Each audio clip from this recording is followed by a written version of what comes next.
Welcome to Tantrum House. I'm Kevin Delp. And I'm Melissa Delp. Today we're talking about Galactic Warlords. It's a 2 to 4 player game designed by Babis Giannios. Hopefully I got close to that.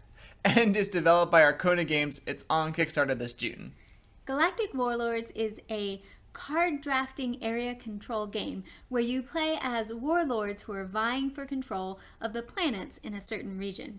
Now you'll get points for occupying certain planets and for defeating your opponents. And whoever has the most points when the end of the game is triggered will win. Here's a look at the prototype components. There's a main game board, cards, some planets, and player standees that I believe will be minis in the produced game. We made a playthrough video that goes through most of the rules, so in this video we're not going to give you a detailed how to play. We're just going to focus on some of the main elements. The Mercenary Cards are what give you most of your troops and actions. Each turn you'll play one mercenary in front of you, take the number of troops it provides, and then perform the actions. Those actions are things like deploy troops on a planet, bombard enemy troops, assassinate an enemy mercenary, go on a recon mission, and other things. When two cards combine together in front of you and the circles match, then you can place a guard within the circle.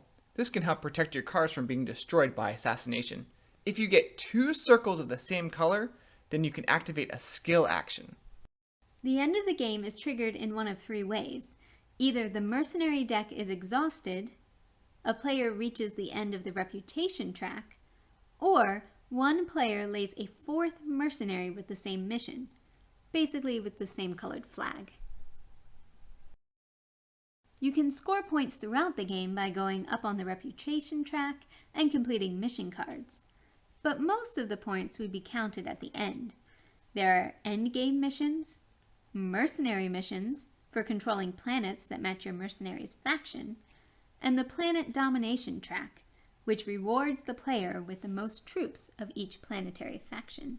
You have to understand before playing this game that there's a lot of gaining of troops and cards and a lot of losing of troops and cards, meaning players are fighting and interacting with each other. And assassinating each other's mercenaries. So in the two-player game, there is a lot of that back and forth because there's only one other opponent for you to attack. In the three-player game, there was a little bit more jockeying for position. There is a little bit of danger of two people ganging up on the third player, but the three-player game was fine. And then the four-player game, you're actually playing as teams, so it's 2 versus 2, and that added an interesting dynamic. The art in this game is great. The Miko did a great job creating art that fits the sci-fi theme so well. The cards are pretty sweet, and the miniature was designed by the Miko too. And the sculpting was done by Francesco Oru. Once you start playing, it's not too difficult to remember what you need to do on your turn. There are several steps and phases that go in a specific order, but they do make logical sense, and the player board has a reminder of what your turn is supposed to be. Now, there are a lot of icons in the game, especially for the actions that you're doing, and sometimes the specific action can be slightly different depending on if you're taking it with your mercenary card or if you're doing it as a special action, so you just have to keep that in mind. I do believe that they're going to have player boards for each player that list all the icons, so as long as they have that, I think it should be okay.